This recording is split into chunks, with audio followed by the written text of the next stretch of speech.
Posible pang bumaba ang temperatura sa mga susunod na araw ayon sa Pag-asa. Sa La Trinidad, Benguet na itala ang pinakamababang temperatura para sa amihan season sa bansa. Umabot po yan sa 13.9 degrees Celsius. Patuloy namang nakaaapekto sa bansa ang shear line, amihan at easterlies. Hindi rin inaalis ang posibilidad na may mabuong bagong low pressure area sa loob ng Philippine Area of Responsibility sa mga susunod na araw. At base po sa datos ng Metro Weather, umaga pa lang bukas, maulan na sa Northern Luzon. At meron din kalat-kalat na ulan sa Bicol Region, Mindoro Provinces, Palawan, ilang bahagi ng Samar at Leyte Provinces, Zamboanga Peninsula, Caraga at Davao Region na magpapatuloy hanggang sa hapon. Mas marami na ring uulaning probinsya sa Mindanao. Sa Metro Manila, may tsansa pa rin maulit ang mga pag-ulan bukas. 16 mapatay sa pamamaril ng mag-ama sa isang Jewish festival sa Sydney, Australia. Kinilala rin ang kabayanihan ng isang lalaki matapos niyang dambahin ang isa sa mga gunmen at agawin ang baril nito. Ating saksihan.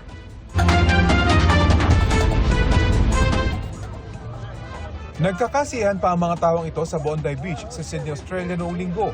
Nasa 1,000 dumulo sa unang araw ng Hanukkah na isang Jewish festival. Pero maya-maya,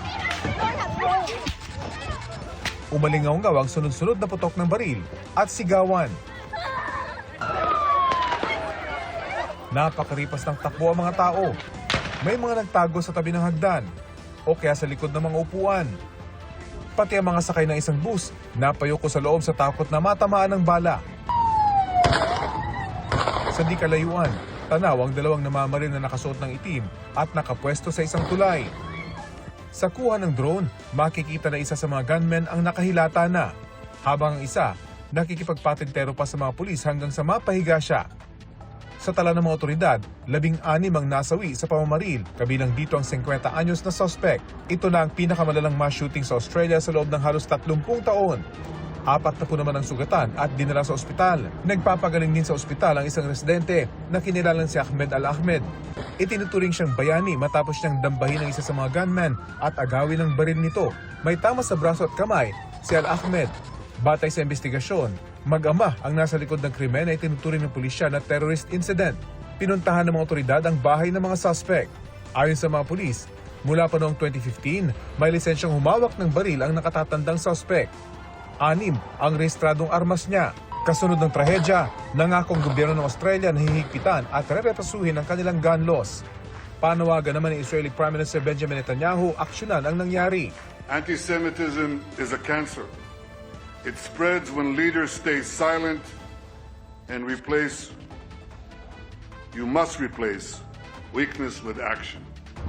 Lubos naman ang pagdadalamhati ng mga Hudyo sa iba't ibang panig ng mundo. Nag-alay ng mga bulaklak ang mga residente sa Australia. Nagkaroon naman ng candlelight vigil ang mga Israeli. Kinundi na rin ng ilang world leaders ang nangyaring mass shooting. Para sa GMA Integrated News, ako si Rafi Tima, ang inyo saksi. Mariing kinundi na ng National Maritime Council ang pambobomba ng tubig ng China sa mga mangingisdang Pilipino sa Escoda Shoal. Sa bahagi po ng Abad Santos Shoal naman, ilang beses pang hinabol at hinarang ng China Coast Guard ang barko ng Philippine Coast Guard. Saksi, si EJ Gomez. Tila binagyo ang bangka ng mga mangingisdang Pilipino nang pasukin ito ng tubig habang nangingisda sila sa bahagi ng Escoda Shoal sa West Philippine Sea hapon nitong Biyernes. Pero hindi bagyo ang dumaan, kundi malakas na bomba ng tubig mula sa China Coast Guard vessel. Ayon sa Philippine Coast Guard, 2 bangka ang tinamaan. Isa raw sa mga ito na puno ng tubig na posibleng ikasira ng engine nito. 3 mangingisda ang nagtamo ng sugat, galos at gasgas sa iba't ibang parte ng katawan. What the Chinese Coast Guard did basically endangered the safety of our Filipino fishermen. They were subjected to water cannon attack and dangerous blocking maneuver. This was done by China Coast Guard 21559 and 21562. Ayon sa PCG, unang beses ito na direktang tinarget ng China ang mga Pilipinong mangingisda. Mariing kinondena ng National Maritime Council ang ginawa ng China. Yung nangyari sa Escoda ay talagang malapitan at direkta. Kaya nasugatan ang 3 nating mga isda at nakasira ng kanilang mga sasakyang pangisda. Kaya nga tayo po ay nababahala at kinukundena ang pangyayaring ito. Kumakala pa raw ng formal report para maging batayan ng DFA sa paghahain ng DFA ng diplomatic protest. Bukod sa mga mangingisda, hinaras din ng China ang mga barko ng PCG na nagpapatrolya sa West Philippine Sea.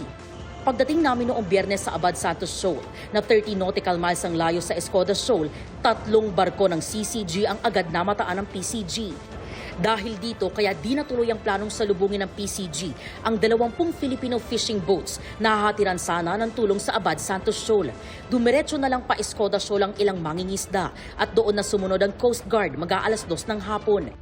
Pero ang barko ng China nag-cut sa daraanan ng barko ng Philippine Coast Guard at dumikit ng hanggang 300 yarda na lang.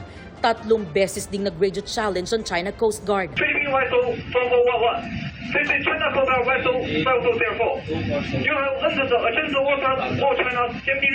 You do not possess any legal authority to patrol within the Philippines exclusive economic zone. You are directed to depart immediately and notify us of your intentions. Mag-aalas 5 ng hapon muling namataan ng barko ng China. Hinabol nito ang barko ng PCG sa kanang bahagi nito. Hanggang sa ikat nito ang Philippine Coast Guard na napilitang huminto. Sabado pagsikat ng araw ay nadagdagan pa ang barko ng China. Bukod sa 4 na barko ng PCG, meron ding isang Chinese militia vessel. Pasado alas 7 po ng umaga ngayong Sabado, December 13, na makita na po namin itong mga FFVs o Filipino fishing vessels sa pagbalik po namin dito sa Abad Santos Shoal. 2 po yan na FFVs na bibigyan po ng supplies ng Philippine Coast Guard. Habang abala sa pamamahagi ng tulong ng Philippine Coast Guard, 2 Chinese aircraft ang nagpaikot-ikot sa himpapawid. Pagsapit ng hapon, inilunsad naman ng Philippine Coast Guard ang Islander 251 para sa Maritime Domain Awareness Flight nito sa bahagi ng Abad Santos Shoal. Mag-aalas 7 po ng umaga ngayong linggo, December 14, sa pag-andar po ng sinasakyan namin PCG vessel dito po sa vicinity ng Abad Santos Shoal ay nakalalapit po itong China Coast Guard vessel na 23520 na aabot po sa tinatayang 200 meters. Kung aatras po itong PCG vessel ay aatras din po itong CCG vessel. Talaga pong malapitang minomonitor ng CCG ito pong PCG.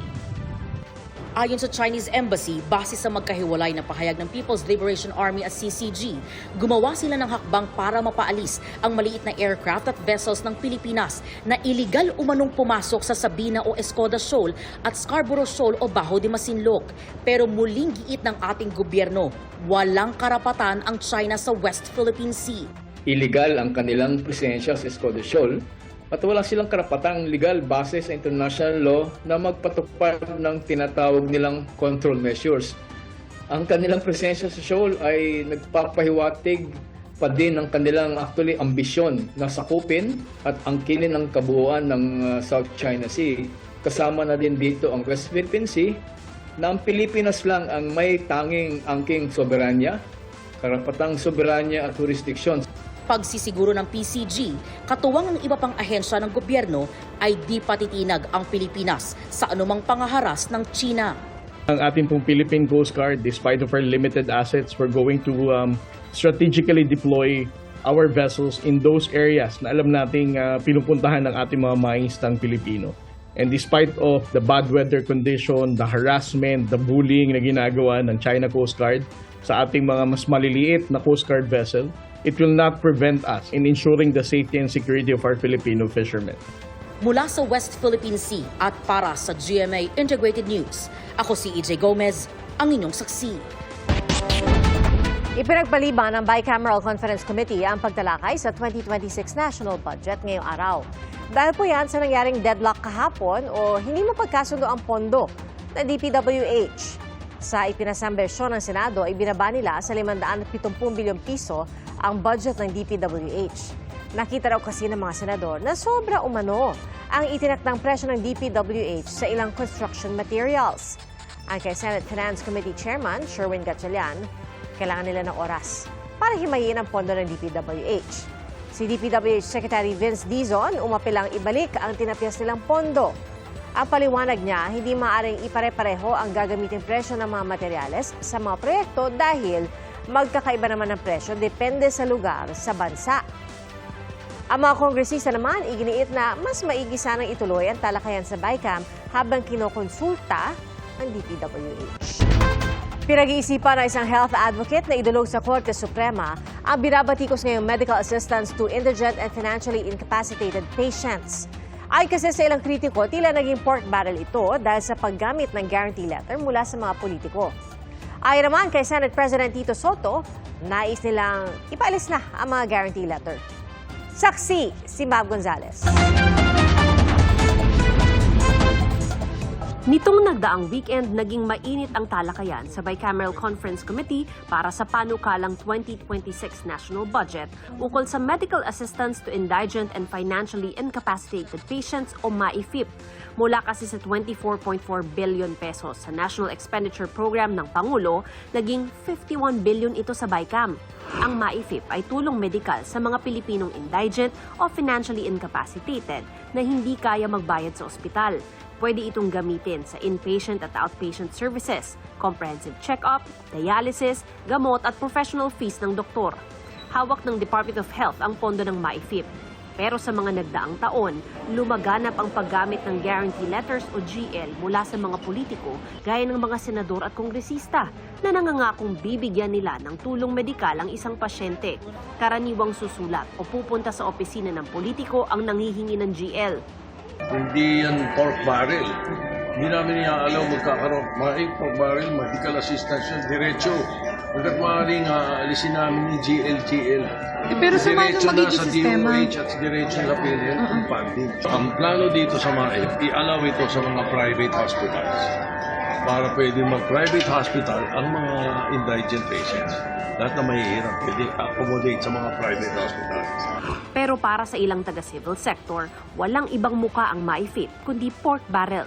Sabi ni Cardinal Pablo Virgilio David sa kanyang open letter sa mga senador at kongresista, gumagana raw kasi ang MAIFIP sa pamamagitan ng guarantee letter system kung saan makakakuha lang ng tulong kung may endorsement letter mula sa politiko. Hindi na raw karapatan ang healthcare, kundi patronage system na ginagawang utang na loob ang karamdaman. Ang health advocate na si Dr. Tony Liachon, pinag-iisipan ng ireklamo ang MAIFIP sa Korte Suprema sakaling palusutin ito ng Kongreso. Niloloko nila tayo eh. Sinasabi nila hindi pa daw kumpletong healthcare system, kailangan daw may MAIFIP. Eh di tama na ngayon. Pagka naibigay lahat yung bayad sa PhilHealth, systematic na yan. Sa ospital na lang tayo magkakaintindihan. Para yung mga pasyente natin hindi nagkakalat just to get the guarantee letters. Namamalimos tayo, nangungutang tayo, nagmamakaawa tayo. Hindi dapat ganyan. Meron tayong anti-patronage special provision doon na bawal ang politiko sa distribution, bawal ang politiko sa mga implementation. In fact, i-amend pa namin yung anti-political patronage special provision, pati kamag-anak bawal. Bawal sila maglagay ng mga tarpaulin. So, mayroon kaming mga safeguards na hindi pwede politicize. Matapos ang matinding debate sa MAIFIP, nilinaw ng DOH na bawal na talaga ang mga guarantee letter. Hindi rin daw kailangan ng GL para makakuha ng MAIFIP. Sabi ng Supreme Court decision, dapat ang budget execution sa DOH lamang. Kaya aming ang sinasabi, kinokorek namin, dapat hindi na siya GL. Dapat ituro na lamang ang pasyente papunta sa DOH hospital. Pag pumunta ho kayo dun sa malalaking level 3 hospitals ng mga local government unit, ay hindi nyo na kailangan magpakita ng proof na indigent. Hindi nyo rin kailangan magmakaawa sa kahit sinong politiko o kahit sa DOH. Basta nandun ho kayo sa LGU level 3 hospital, ward accommodation, bayad na ang bill mo. Para sa GMA Integrated News, ako si Mav Gonzalez, ang inyong saksi. 141 medalya na ang nakamit ng Pilipinas sa 2025 SEA Games sa Thailand. Base po yan sa huling tala sa opisyal na website ng SEA Games kanina po ang 10:15 ng gabi. 25 na riyan ang ginto at 36 ang silver, 80 ang bronze. Ang iyo pang panalo ng mga atleta Pilipino sa pagsaksi ni Jonathan Andal.